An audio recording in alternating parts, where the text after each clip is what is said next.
Sziasztok! Ez itt a Headroom. Az első epizódban a városi szocialista elnyomás lüktetésében jártunk, most azonban mindent magunk mögött hagyunk, és irány a természet.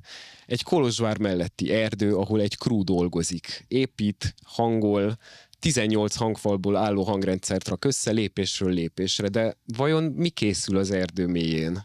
A válasz csak akkor áll össze, amikor megszólal az első hang. Egy nem hivatalos, illegális esemény veszi kezdetét több napon keresztül, teljesen ingyen. A cél olyan szabadságot és zenei átszellemülést adni az embereknek, amilyet soha vagy csak ritkán tapasztaltak. Ha tudjátok, miről van szó, tartsatok velünk, ha pedig nem, akkor most kezdődik igazán.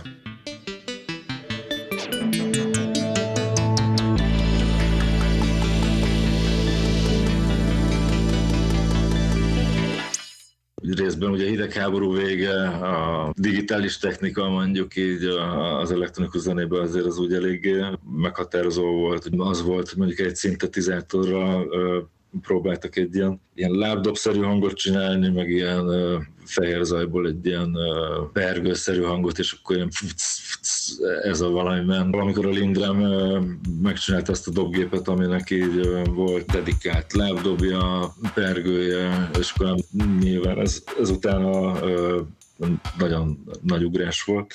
Detroitba a helyi gyári munkás családoknak egy ponton, amikor a technológia eljutott arra a szintre, hogy bármivel is zenét csinálunk, és akkor így, nem tudom, mondjuk véletlenül emeltek ki egy használt elektronikai eszközök boltból egy szintetizátort, ami mondjuk az acid technónak az alapja lett. Tényleg a digitális technika, a samplerek bejöttek, mert igazából azzal így bármilyen hangot ki tudok mintázni, és akár akusztikus dolgokat felveszek mikrofonnal, és azt használják, ez azért így külső szemmel is egy ilyen nagyon divers és izgalmas dolgot nyithatott ki az emberek számára. Bejöttek a samplerek, ezek elterjedtek, de ugyanúgy nem tudom, mondjuk így az ecstasy is, meg ez a közös ilyen együttbulizás rév.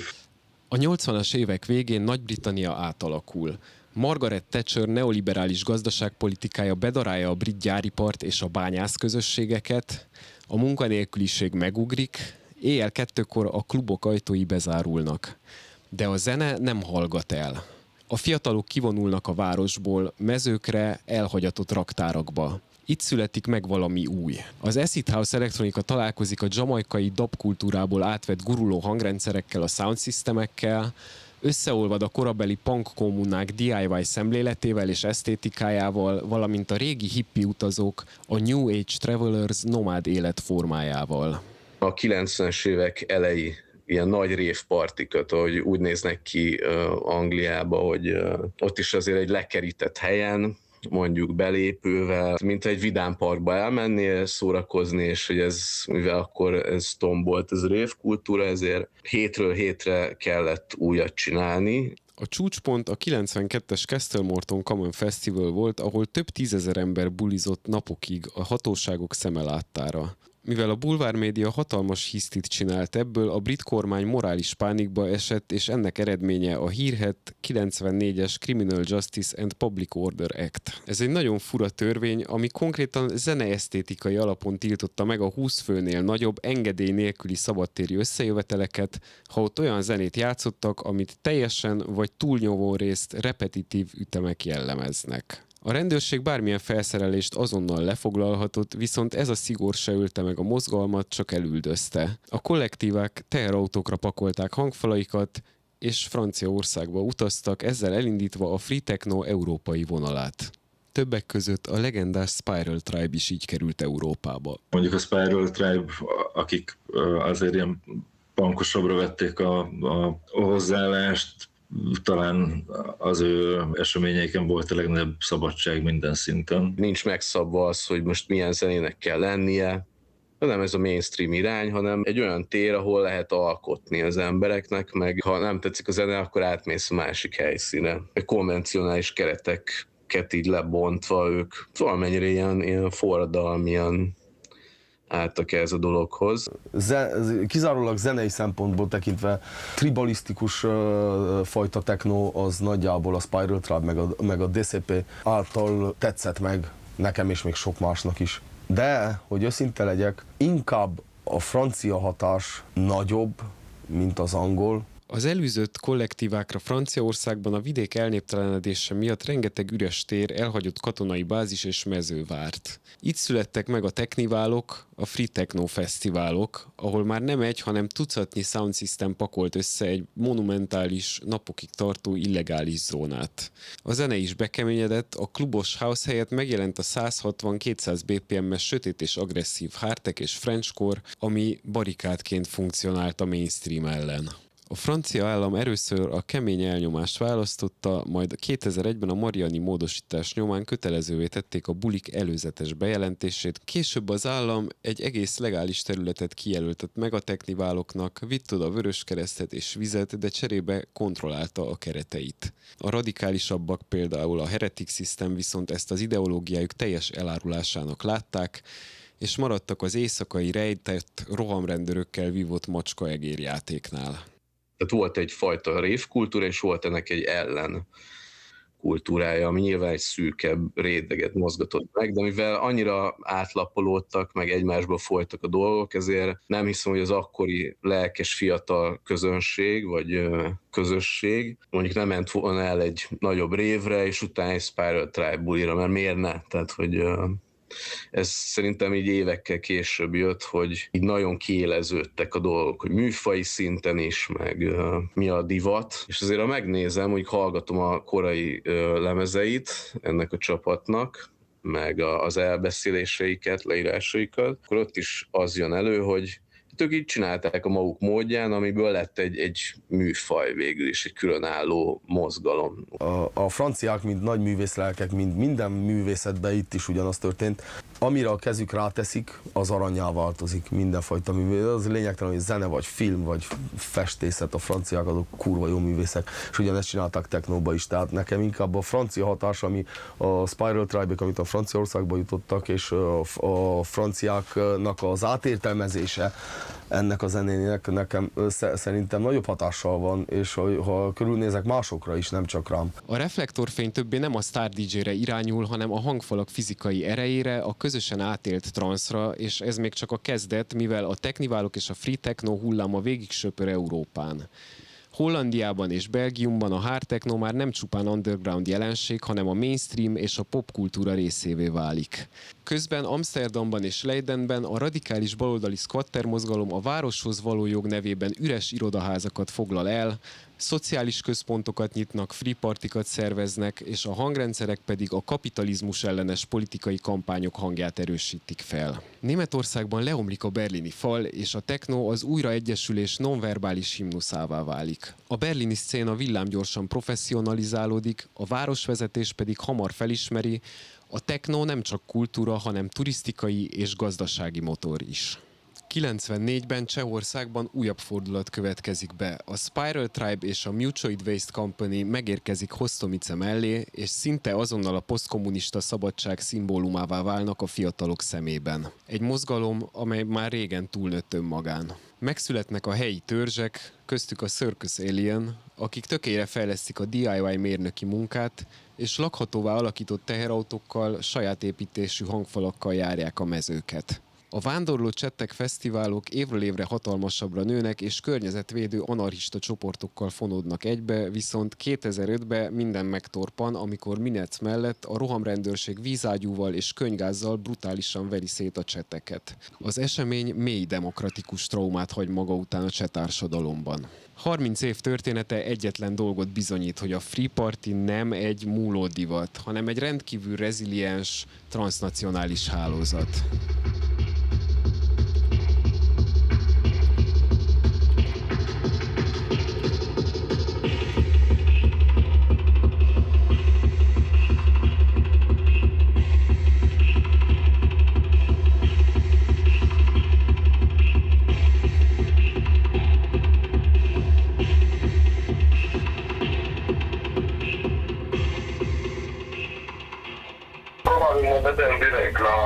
Ja, possibile. Sau sună-mă, vezi că noi pe la 3-4 o să pornim încolo.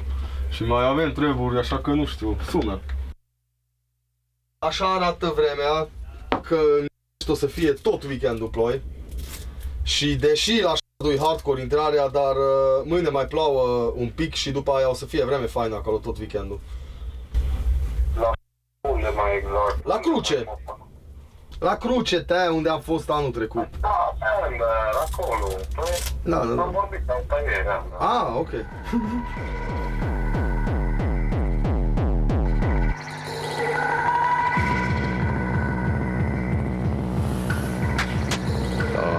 Free technóban valahogy ott van az, amit sokan elmondanak, hogy ez az a fajta rév irányzat, ami megmaradt így a gyökereknél talán.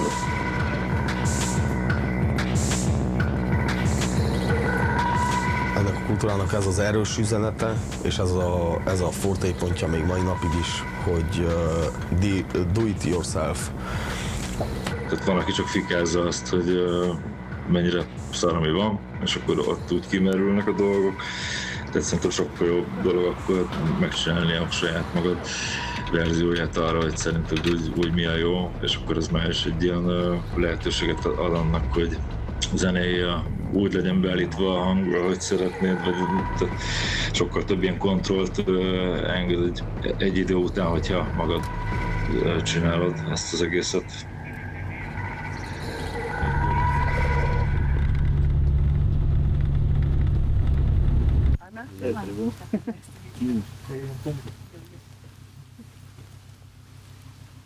Cum le comenta și anul trecut? Da, nu, sau nu știu, cum vreți? Vreți să facem alt? Să Bă, nu știu, alt mi loc? se pare că suntem prea, adică suntem aproape. Prea la drum? Dar suntem tot în locul ăla, numai anul trecut mi se părea mult mai departe. Da, zice că era mai rău drumul, și aia e adevărat. Bă, nu știu cum vreți, adică oricum aici nu-i circulat. Mai vin turiști, dar când plouă sigur.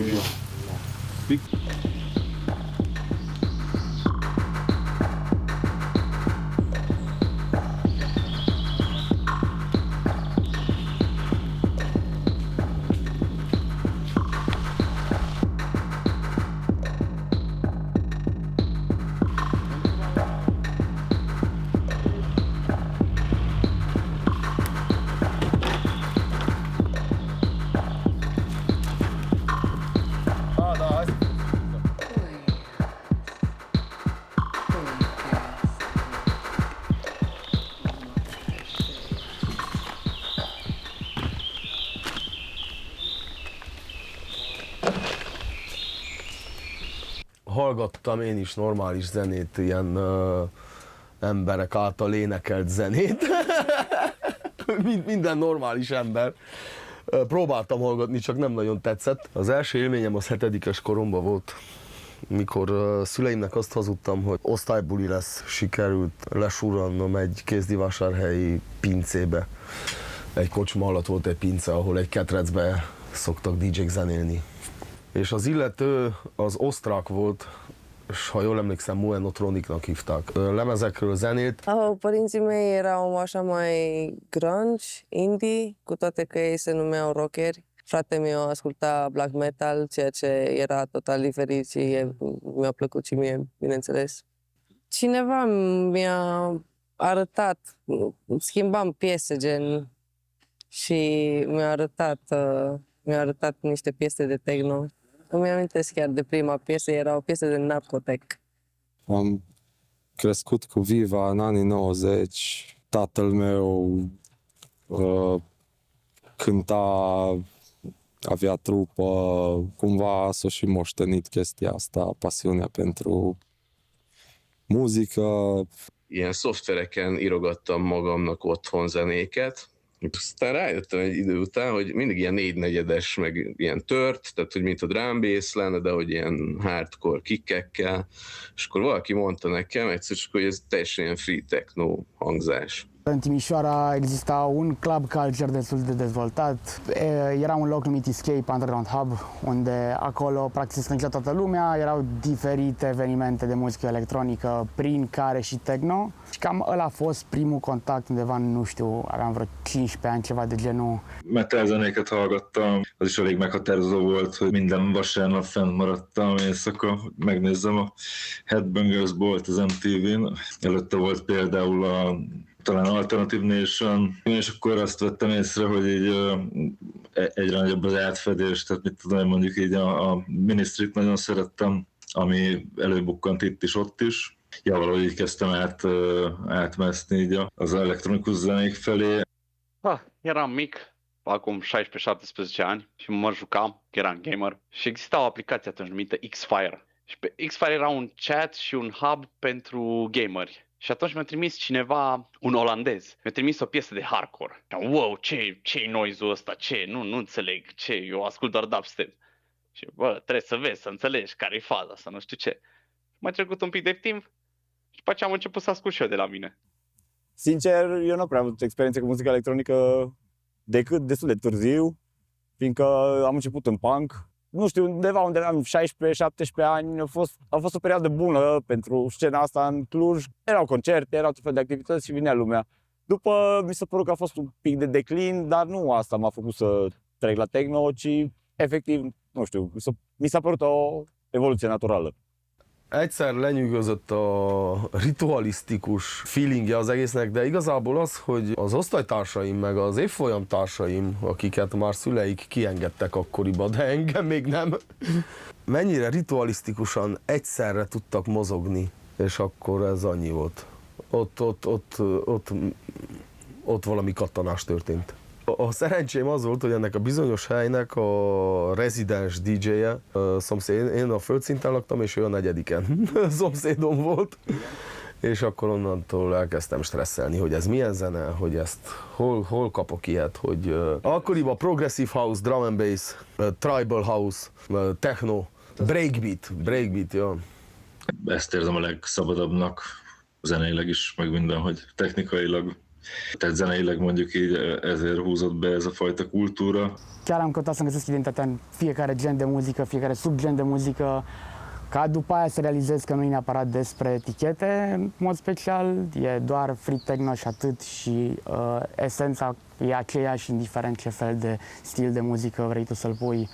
After lockdown, I came to Romania and that's how I ended up in my first techno party. And yeah, it was actually a party from Doamne Ajută in 6-7 years ago, something like that. And I don't know, I really resonated with what's happening here. And I had a different view on techno. I thought it was just your basic SoundCloud, whatever. But then I realized there's like a lot deeper, more profound, darker side to it here.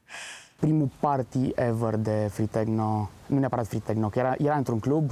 A fost undeva prin 2017, atunci am intrat prima dată și a fost ceva ce nu mai experimentasem neapărat. Lumea nu prea avea treabă cu tine neapărat, modul în care arăți sau felul în care te comporți sau doar mergeai acolo și făceai chestia în care tu te regăseai. Ce m-a capturat pe mine de fapt a fost ritmul rapid, BPM-ul. Chiar căutam un ritm așa rapid și pe bune și, straight to the point. Mi-am amintesc de primul tehnival în Spania și acolo am rămas profund impresionat de ce făceau oamenii, de toată atmosfera, adică era practic aceeași chestie ca și punk-ul, dar cu altă muzică. Acolo e foarte împletită scena asta punk cu scena techno, adică nu prea există separare, dar nu foarte mare și atunci din una alta mi-am dat seama că de fapt mie îmi place mai mult muzica asta decât... Și prin muzică am ajuns să trăiesc stilul ăsta de viață. Se întâmplau și în Timișoara, nu la nivelul în care se întâmplă pe aici prin zona Transilvaniei. Era o cultură destul de veche, dar nu așa de avansată din punct de vedere neapărat filozofic, să zic așa. Chestia asta nu a însemnat neapărat ceva foarte profund pentru ei, nu au început să facă neapărat parte din identitatea lor. Turning point a fost când am ajuns aici, prin zona Clujului, la un free party și văzusem environmentul care oarecum e mai haotic puțin și atunci am înțeles că e mai mult despre escapism-ul ăsta și de atmosfera asta mai free-spirited, care de multe ori poate părea mai ciudată, poate părea un freak show, dar sunt doar oameni care vor să scape puțin de viața lor de zi cu zi, de la joburi, de orice ar fi altceva.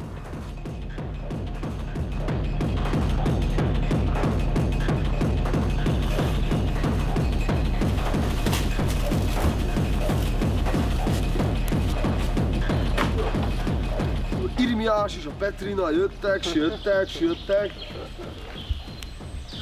és ideértek, és akkor Irimiás megölelt, és a csajok ugráltak mind a szicskét. Hát itt látom, nagy sátán tangó rajongók nincsenek, pedig mindenki magyar majdnem.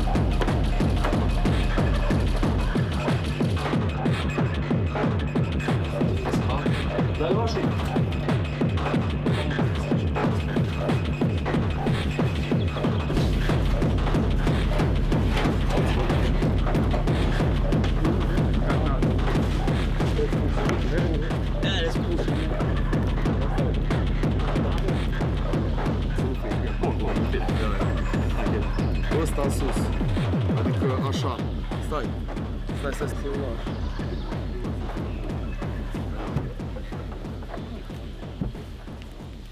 Cele mai bune boxe din lumea asta sunt boxele pe care le faci tu. Szerintem a legfontosabb, ugyanúgy, ahogy az ilyen open source világ, tehát az nyílt forráskódú valami, az együttfejlesztése valaminek, mondjuk valaki tényleg így érdemben hozzá tud szólni, megtalálja a hibát, kijavítja, teljesen más, hogy fejlődnek a dolgok. Legszakadtabb, furcsább toulouse-i ilyen punk arcok is, nem tudom, össze tudták építeni a kurva nagy hangot, tudták vezetni a kamiont, anélkül, hogy nem tudom, meghalt volna valaki, tehát hogy azért tök hatékonyan megérkeztek. Igazából ez a legfontosabb, hogy a hangrendszer szóljon jól hangolva.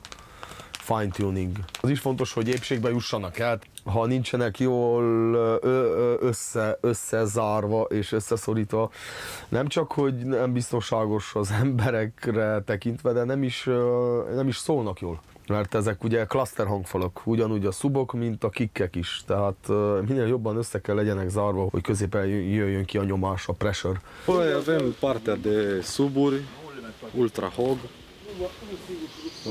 care au fost proiectate prin anii 70, mi se pare, care practic cumulează lovitura difuzorului cu traseul pe care îl parcurge aerul în interior. Partea de suburi îți dă la genunchi, stomac. Aici mai folosim încă 4 suburi, merg cam aceleași frecvențe care intră și în hoguri. Iar partea de kick-uri HD15, partea de kick-uri totdeauna dacă funcționează cum trebuie, ai senzația că te prinde un pic de ceafă. Dar bineînțeles, nu exagerăm. Și partea de topuri, medii înalte. Trebuie să-l percep ca o singură boxă care funcționează împreună. Și când funcționează toate, kick-uri, suburi, încă alte suburi, topuri, dacă reușești să le faci să funcționeze împreună, se schimbă ceva în tot câmpul electromagnetic, să zicem așa, exact cum și oamenii care dau 500.000 de euro pe boxe în audiofilie caută liniștea aia pe care uneori o găsesc aici. Aș putea să dau la un necunoscător absolut total muzică de genul. Cumva trebuie pregătiți. Nem nagyon vezet itt be senki ebbe a típusú undergroundba, hanem ha úgy történik, hogy te oda kell juss, akkor oda jutsz, és hogyha úgy adódik, hogy a bacillus beléd kerüljön, akkor beléd kerül. Ez így szokott történni. Nem nagyon szokott a crew maga bevezetni senkit. My first free techno party, which was in Bucharest actually, from a founding system crew, and it took us 3 hours walking through a dark field at night, not understanding anything, and that's also a big part of the experience and a big part of the fun, especially at first. Prima experiență a fost de fapt în Hoia, nu știam ce sound system merge. Doar am mers așa pe noroaie, pe ploaie, mi-am curentat, am pus mâna pe, știți, gardurile de vaci. Și am văzut ce din urmă sus în Hoia și mergea la un stage drum and bass și la un stage muzică mai chill. Nu știu nici acum cine a făcut, cine a organizat, dar m-a marcat. 16 éves voltam, amikor elrángattak engem egy ilyen buliba, úgymond. Egy ilyen katakomba buli volt a Budai vár aljába talán. És én nagyon megijedtem, hogy mi ez, és mondtam, hogy én hazamegyek. Bocs, srácok. Akkor mondták nekem, hogy nem mehetsz haza, mert megmondd azt a szüleidnek, akkor baj lesz. Úgyhogy így löktek gyakorlatilag, és ez egy ilyen több helyszínes buli volt, egy rendes ilyen, hát nem illegális, de hogy egy ilyen underground rave party. Talán Minimal Heads volt, akik ezt szervezték akkoriban, meg ilyen labirintus bulik voltak, úgy hívták ezeket. Hát nagyon meglepett, tehát hogy nem erre számítottam igazán, és fel se fogtam, hogy mi ez gyakorlatilag. M-am întâlnit și oameni care au venit și neștiind ce se întâmplă și s-au simțit de minune, și oameni care au fost îngroziți, pur și simplu îngroziți, așa, de brutalitatea din muzică, din anumite muzici. Un interpret sau un artist, un DJ care mixează și se simte dinamica emoțională, chestie care în mainstream și în gen festivaluri, party-uri și mai departe, nu prea se simte dinamica asta emoțională.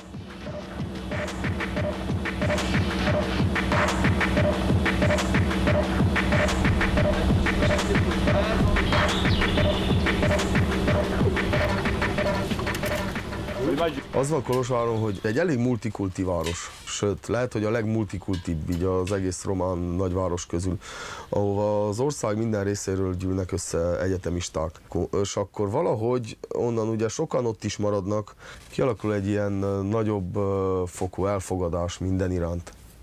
Mi se pare că scena de pe Cluj a reînviat. La un moment dat murise și acum a reînviat și există susținători din mai multe țări. Încep să vină tot mai mulți străini la noi. E destul de vibrant, dar în același timp nu e așa de multă lume care să facă chestia asta. Nu există neapărat o dorință din partea altor persoane să facă lucrul ăsta la un nivel mai profund, să zic așa, dar în același timp ce se întâmplă momentan aici, consider că este oarecum picul pe care l-a atins scena asta și pe plan muzical și ca și direcție overall, care este semnificația pentru care facem party, de unde vine fulfillmentul pentru a face free party. You know, these people, I feel like, just like make like proper dark, meaningful, like forest music, you know, and I really felt like the intention and the feeling and the dedication behind it, and just the whole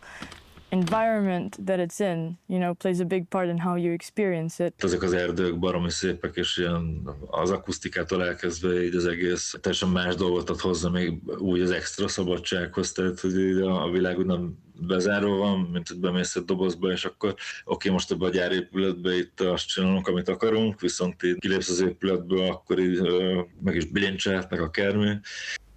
Volt, én ezt úgy szoktam nevezni, hogy The Golden Era of Cluj Underground 2017, 18, 19 között történt, amikor ennek a csúcspontján 7 hangrendszer létezett Kolozsváron, 7 sound system, csak free technóba. Aja, meg mi, akkoriban még külön voltunk, Rocket, Kiez, Leo, Onyx Tribe, meg Tekero, Miki, ezek mind külön hangrendszerek voltak, tehát működőképesek egyedül. Aja előtt nem tudom, hogy más épített hangrendszer volt-e, általuk épített hangrendszer. Elmentek az első techniválukra, mind a kettőt lenyűgözte, ami ott volt Sunkujoson, ha jól tudom, igen. Epsilon Ottokton volt a nagy francia sound system, azt hiszem, ha nem tévedek, 48 W-binjük van. 48 darab, tehát azt amikor mind felpakolják, annyira nem hatékonyak, de amikor mégis van 48-at belőle, bassza meg akkor. Én csak zenélni akartam mindig, engem az lüktette a vért az ereimbe, a zenél engem nem nagyon érdekelt az, hogy hangfalaim legyenek igazából, de hogyha így belegondoltam, mindig tetszett az ötlet, hogy őszinte legyek, mert hogy akkor nem kell sorba állni, ugye, zenélni. A társam Pali rábukkant egy belga licitációs oldalon ezekre az EAW szubbokra, szubbok kikkek, dupla 15-ösök voltak, 6 darab, nagyon olcsó áron. És akkor meglicitáltuk és megnyertük, és így volt, így alapult meg a Doamne Ajută Sound System. A neve a név az ő ötlete volt.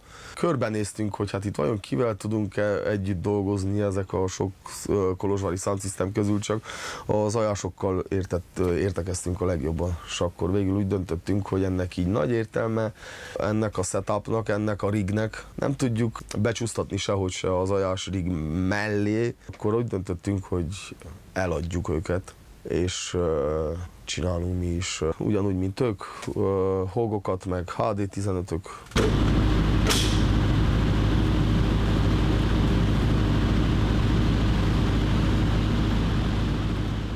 Románia a technikálók által jutott kapcsolatba ezzel az egész mozgalommal. És ez érződik, mert hogy minden sound system, aki volt, vagy aki még most is van, nagyon másolja azt, amit a technikálón lát és hall. Ennek vannak jó részei is, vannak rossz részei is. Mert például sokkal érdekesebb zenét hallok Pesten, ahol nincs ilyen kultúra, nem voltak technikálók. Teljesen másképp alakult ki az egész, és sokkal érdekesebb hangokat hallok onnan, mint innen, ahol nagyon követve van egy nyugati sablon. Úgy aktívan, mondjuk ugye 90-es évek közepétől láttam ezt a történést. Volt egy elég jó év, de szerintem így globálisan, tehát egy 90-es években volt egy elég jó ilyen forradalmi hangulat úgy ebbe az egészbe. Voltak elég nagy bulik, a budavári labirintusban volt pár, voltak drum and bass helyszíntől elkezdve, Goa és egyéb, tehát ez még egy ilyen elég izgi volt abban, hogy ez a fajta kooperálás ez így ment. Hát ez a részszéna, ami nagyon ment itt Magyarországon, az valamennyire kezdett így megbicsaklani, és ennek erősen politikai háttere van, tehát hogy én azt vettem észre egy ponton, hogy mintha szándékosan azokat a helyeket, ahol ilyen alkotó közösségek össze tudnak jönni, vagy ilyen szabadon áramlik az információ, meg tényleg közösségi terek, hát így beszántották gyakorlatilag, és a budapesti rév széna az mindig próbált új helyeket találni, mindig egyre kijebb szorult a városból. Amit mi csináltunk, mondjuk ez a Davória dolog, Márton Peti telesporttal így álltunk egy helyen, talán ilyen 2012, és azon gondolkoztunk, hogy ha bulit szervezünk, akkor kit hívnánk el. És akkor így két kezünkön meg tudtuk számolni ezt, de ő így ment, és mindig kutatta ezeket a lehetőségeket, meg kapcsolatokat teremtett. Volt egy talán ilyen 2016-tól kezdve egy ilyen felfelé ívelő időszaka ennek, amikor tényleg összeért az, amit mondtam az előbb, hogy bezárt egy csomó hely, így valahogy egyszer csak híres lett ez a dolog, és akkor ilyen teltházas bulik voltak éveken keresztül mindenhol.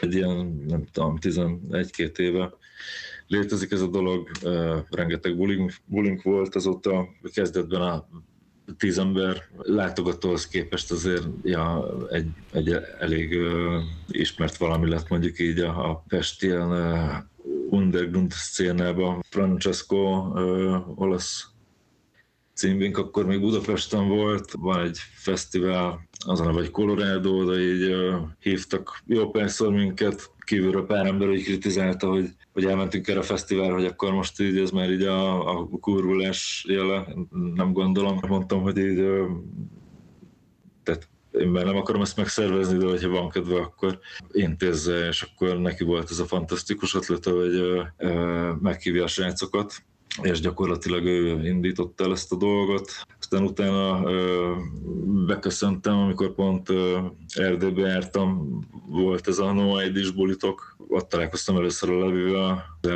hogy azóta folyamatosan van interakció. Ok, pentru ceea ce fac, sunt autentici până la sânge.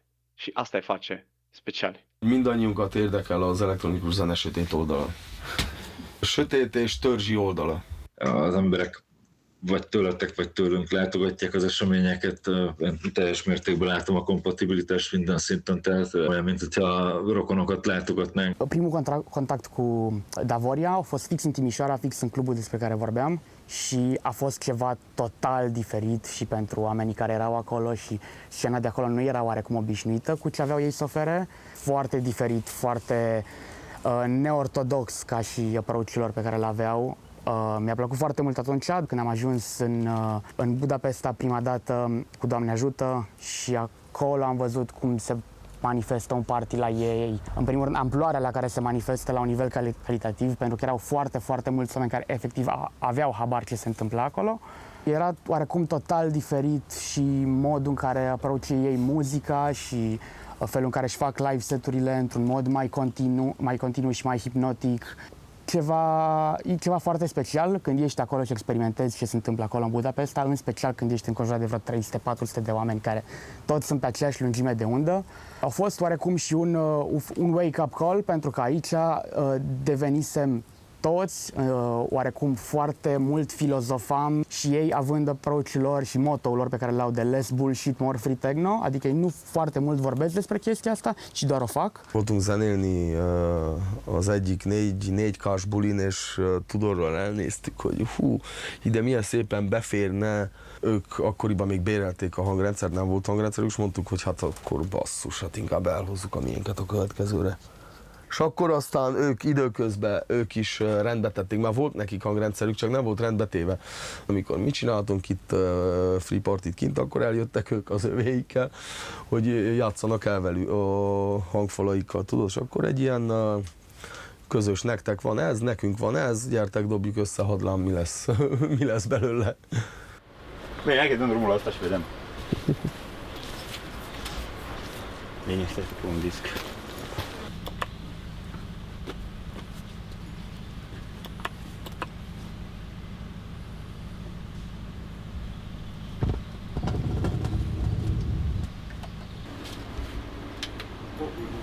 Da.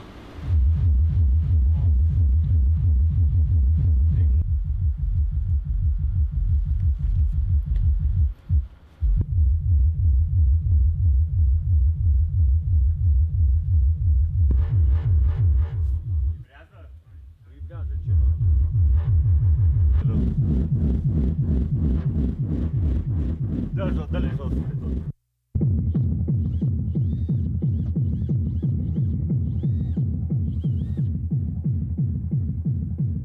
Hát nekünk volt sok tapasztalatunk mindenfajta irányba, olyan nagyon agresszív irányba nem volt.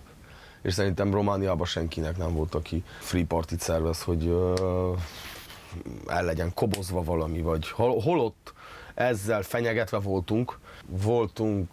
Volt parti leállítva, az volt. A legdurvábban egy temesvári partin volt leállítva. Második nap, az esti parti után ugye nappal jött a rendőrség. Oké, megértettük, vége. Szétszedtünk mindent, felpakoltunk, de ugye kellett aludjunk, mert ugye piáltunk meg minden, nem tehetnek így útra. Biztosul mondtam nekik, és akkor hát oké, akkor aludjatok, de még jövünk vissza ellenőrizni, és hát be is tartották a szavukat, miután mindenki elaludt. Olyan éjjel egykor kihurcoltak mindenkit a sátorból, aztán felsorakoztattak, autoreflektorokat a szemünkbe verték, és ott kezdtek kérdezősködni. Na, voltak ilyenek is, de mindezekkel ellentétben szerintem nagyon jó a kapcsolat a román hatóságok meg az underground kultúra között. Lehet az is, hogy azért, mert még nem akkora a kultúra, hogy ez egy bizonyos fokú veszélyt jelentsen. Próbálunk odafigyelni a környezetre, ne hagyjunk pusztítás magunk után. Lehet, hogy ezért is. Miért ki szoktak jönni, az a hangzavar. Tehát, hogyha mi meghallgatjuk, hogy igazából mi a gond, és odafigyelünk arra, mint ahogy most hétvégén is volt, ugye, hogy ne legyen cirkusz, ne legyen konfliktus esetleg, vagy ne gyújtsanak tüzet a fiatalok az erdőben, akkor semmi gond, srácok, érezzétek jól magatokat, és békén hagytak most utoljára is. Hogy nálunk még elég jól működik ez, hogyha mindenki emberségesen viselkedik a hatóságokkal is.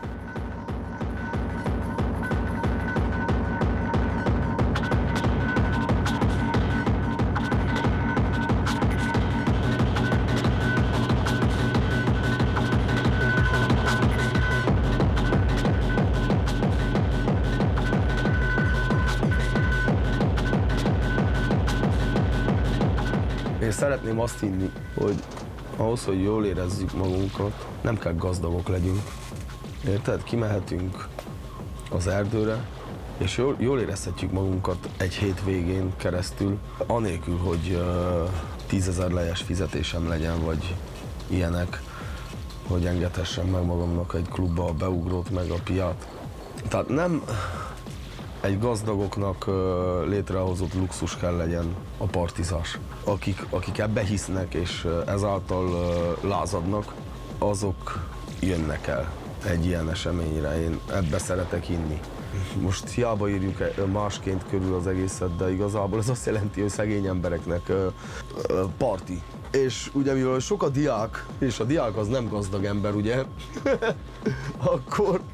akkor normális, hogy egy ilyesmi az elég népszerű lesz. Hát ellenkultúra az mindenképp igen. Kurva 20 lejt adjak egy vizér, meg az a 100 lej után, amit a belépőért fizettem egy klubba, tudod? Ez így nem fog működni. Na, hogyha ez a rendszer, és ekkor az infláció, akkor normális, hogy ki fog alakulni egy ilyen ellenkultúra. Oamenii căutarea de o experiență mai mult decât o simplă petrecere, adică să rămâi cu ceva de acolo, să simți ceva mai mult decât doar o simplă petrecere. Pe plan emoțional, e un roller coaster așa pe care dacă ești atras de chestia asta o să vii la partiile de genul. M-am dus de nevoie. În general, lumea la free party merge de nevoie. Nevoie să evadeze din tot product placement-ul de pe la festivaluri și petreceri și totul super comercial. Un moment unde poate fi arătată libertatea, cum arată și cum se simte. It just means free of authority, free to express yourself, and for a lot of people that's kind of the most freedom they can get from their day-to-day lives.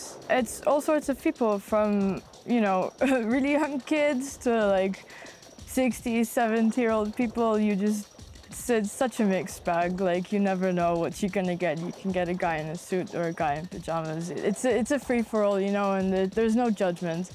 Here maybe people can be more shy or maybe closed because that's how, you know, they've grown up to be, because Romania hasn't always been such a free and open country. In the parties here, I don't think it's like that, and I think everyone is just as free. Oameni constrânși de societate, oameni care vor să fie liberi, oameni care vor să scape o secundă măcar de viața cotidiană de zi de zi, de taxe, de chirii. Pot să vină de la oameni la cravată, la boschetar, la toată lumea, adică oricine e binevenit și nici nu contează. Că să pui o etichetă pe oamenii care vin aici, nici nu are sens. E aceeași idee ca la început. Libertate, poți să vii aici, poți să fii cine vrei tu, nu te judecă nimeni, e ok. Dacă vorbim din punct de vedere politic, înseamnă un spațiu temporar autonom, nu? Iar pentru mine înseamnă, mă rog, zilele astea, o întrunire cu prietenii, cu toți prietenii. Ăsta e un loc în care să poți să fii tu.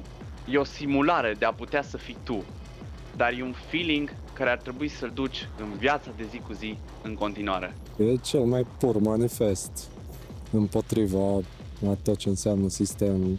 Csak egy kulturális lázadásnak indult, de politikai lázadás is lehet belőle, vagy már az.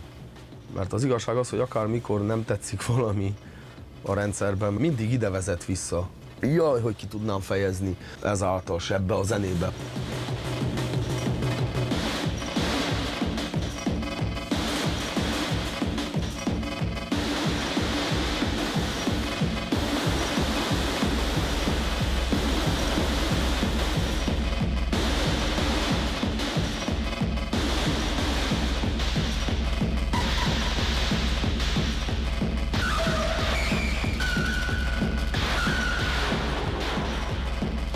Hagyományaihoz hűen a bulikon kétféleképpen szól a zene. Bakelitről játszott DJ szettek és szintetizátorokon, dobgépeken játszott live szettek váltogatják egymást. A két forma ugyanannak a kultúrának a két arca, és az egyikből szinte természetesen vezet az út a másikba. A szüleim vettek egy 5.1-es felszerelést, nekem otthon ilyen hang, és mindig úgy képzeltem el magam itt táncolva az asztalnál, hogy keverek, úgyhogy... A good friend of mine in London was like, hey, do you want to DJ? And I'm like, yeah, I've always wanted to DJ, and I've always actually been collecting music and digging for music. I just never had the self-confidence. I didn't think I had what it takes.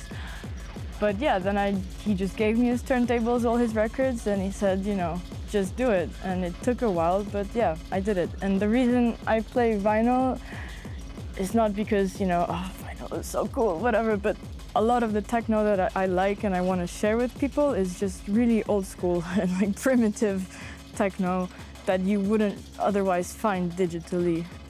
De mic copil vreau să fac chestia asta ca să ofer altceva oamenilor, o altă experiență decât ceea ce se difuzează în mod normal la radio, la festivale și așa mai departe. Așa că am făcut niște mixuri, tot în generală, atunci, tot de pe vremea X-Fire-ului. Am făcut niște mixuri în Virtual DJ, niște mash-up-uri de dubstep, care le-am pus pe YouTube. Sincer, după ce am ajuns la primul meu tech, care e Technival 2015, din greșeală, și am văzut totul ce liber îi și ce bubuie totul, hai că să văd mai mult. Și după aceea am participat la partiile aia, de aici pe Cluj. Și m-am gândit în timp și participam, bă, și eu vreau să ajung să am sound-ul meu și să dau muzica mea, care am colectat-o de atât de mult timp. Chiar și acum am pe telefon filmarea cu momentul în care am și zis că ăsta e lucru pe care aș vrea să-l fac.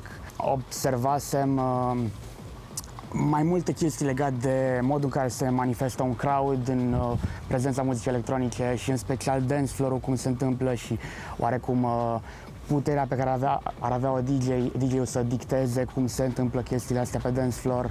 Și ăla mi s-a părut un punct foarte care oarecum m-a atras pe mine, o persoană care n-am putut neapărat să mă exprim prin cuvinte legat de chestii pe care le simt. În prima fază, ca oricine, încerci să copiezi pe cineva, pe un artist mai cunoscut, mai pui muzică care e mai mainstream, iar după o perioadă îți dai seama că tu de fapt poți să pui ce-ți place ție, ce vrei tu, atâta timp cât vine dintr-un loc adevărat, din suflet. Hogy először 2002-ben zenéltem egy ilyen nyilvános rendezvényen. Volt egy pont, amikor emlékszem, hogy már az összes DJ így elfáradt az egyik bulin, és akkor mondták, hogy ha én nem rakok fel lemezeket, akkor most csönd lesz, tehát hogy muszáj valamit villantani. Rákényszerültem, hogy DJ-zzek gyakorlatilag, mert és akkor ez volt az ilyen első DJ szettjeim egyike.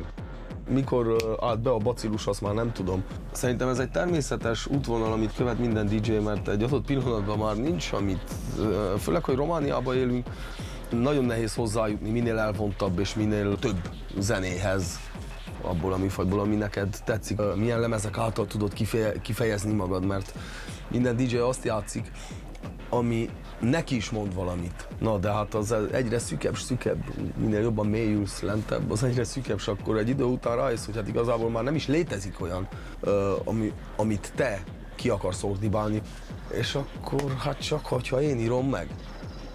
Tudod, hogyha én hozom létre, és akkor kell neki azt vásárolni ilyen kütyüket. Partea de DJing îi la fel alt craft care se mănâncă total altfel, dar tu practic te folosești de produsul și emoția altuia să exprimi ceva legat de tine, ceea ce nu este o problemă, dar dacă vrei să duci chestia asta un nivel mai sus, trebuie să faci tu în mod direct, cu precizia pe care o vrei tu muzica asta ca să poți să exprimi ce ai în cap.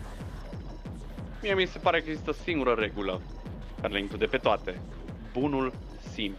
Nu fura, nu judeca, nu omorâ, ajută-ți aproapele. Camaraderii ca și pe o corabie, pe mare. Vrei să pui muzică? Nicio problemă. Ești liber să pui muzică. Dar vino antrenat. Pentru că da, suntem liberi, putem face ce vrem, dar nu înseamnă că ne batem joc unii de alții. Deci să oferim o experiență. Szemeted magad után ne hagyj. Ez a legfontosabb. A felszerelést tiszteld, akié, az ugyanolyan szegény ember, mint te, és építve vannak. A hangrendszer háta mögé menni, az nagyon nem oké, megijednek az illetők, hogy oké, akkor most oda ismeretlen személy hátrament, vajon miket nyomkod meg. Hogyha ugye érdekelve vagy ezek iránt, azt mindenki a legnagyobb örömmel akkor neked bemutatja, hogy mi hogy működik. Ezeken a bulikon meg mondom, hogy az embereknek így maguknak kell úgy zsizsegni, hogy így mindenki jól érezze magát, ne zavarják egymást, mindenki békében és nyugodtan érezze jól magát, vigyázzon magára.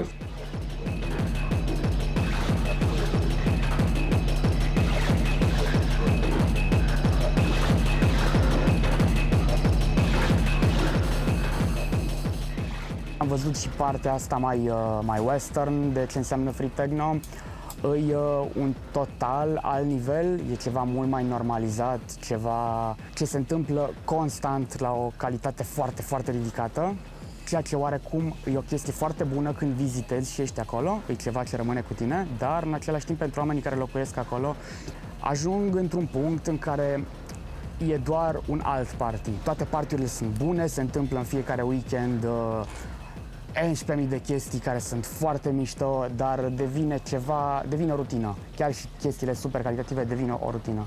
Cum de altfel și noi, România, fiind o scenă mult mai târzie și mult mai proaspătă comparativ cu alte țări în care se întâmplă chestia asta de 30 de ani, am putut să luăm oarecum tot ce a fost mai bun din fiecare țară, fiecare parte din Europa și să evităm și ce a fost partea rea care a dus în multe locuri, cum ar fi Franța, care e o inspirație foarte mare pentru noi aici, a dus către distrugerea scenei și nu mai este ceva deloc autentic, e un produs care e vândut constant și e ceva foarte uzual.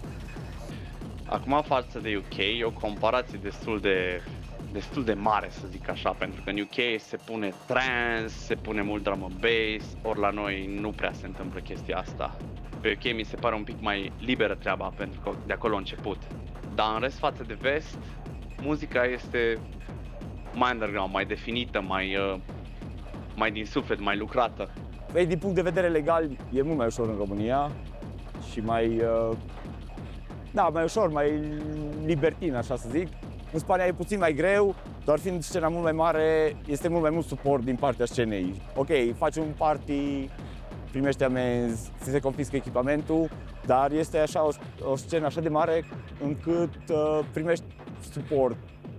Aici scena e mai mică, dar mi se pare că este mai, din multe puncte de vedere, este mai adevărată, apropiată de ideile originale a free party-ului. Tehát azért van egy ilyen elég erős tendencia, hogy nyugaton úgy elég kinyírbálták ezt a fajta dimenziót. Van egy ilyen szabadságfaktor, ami még itt létezik, ami ott már úgy eléggé kigyepálódott sajnos. Megfordult a fejemben, mint sok minden egyéb hülyeség, hogy meg szokott fordulni, de megfordult az is, hogy annyi fekete pontot fog összegyűjteni a lakosság szemébe, meg a közhitbe, hogy bűnözőkké, meg vandalizálók, meg ilyen színbe fognak festeni, és akkor abból nincs kiút. Sincer, în momentul ăsta suntem mai bine ca niciodată. Nu văd ceva ce ar putea periclita mișcarea, decât aroganța sau încăpățânarea. Adică faptul că uităm de unde am plecat.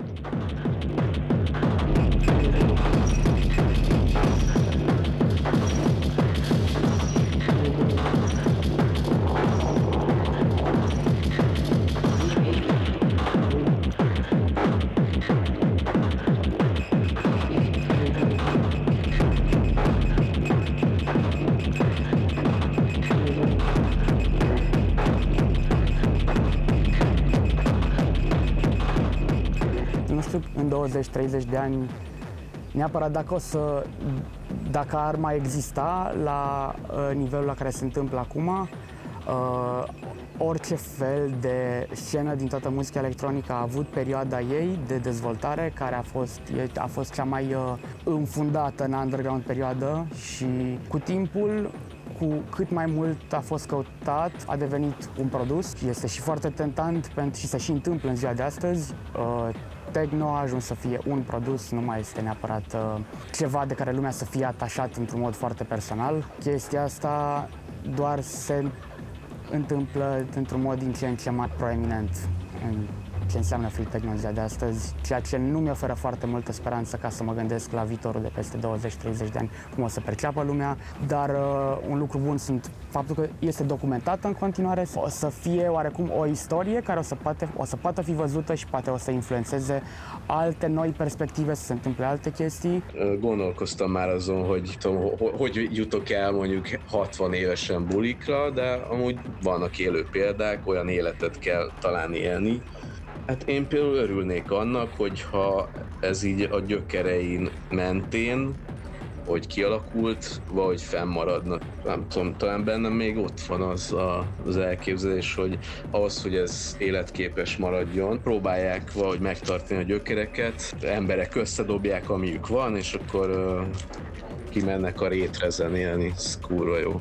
Szeretném, hogy az legyen a fő emlékük ezzel kapcsolatban, hogy ez a szólásszabadság képviselő kultúrája volt. Még akkor is, hogyha nagyon drága és nagyon nagy erőfeszítés megépíteni, meg aztán használni is őket, a felszereléseket, amivel ezt csinálták, úgy is megcsinálták, tudod? Hogyha a saját erejükből is, mert elegük volt az inflációból, a korrupcióból és a pénz általi limitálásokból, amire alapszik a mai társadalom, és egyre nagyobb a köz a szegények és a gazdagok között.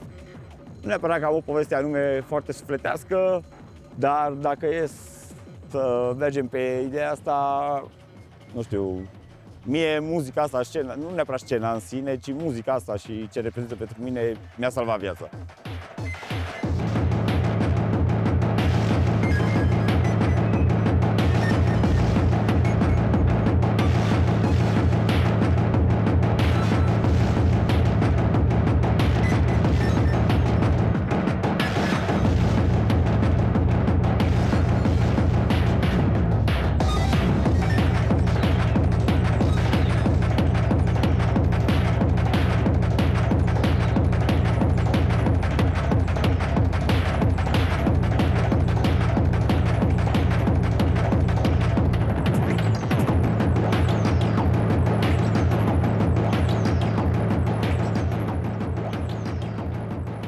Ez volt a Headroom második része, köszönjük, hogy velünk tartottatok. Ha tetszett a tartalom, ne felejtsetek el feliratkozni a YouTube csatornánkra és támogatni minket például a miközött.ro weboldalon egy egyszeri vagy havi rendszerességű támogatással. Minden ezzel kapcsolatos információt megtaláltok a leírásban. Sziasztok!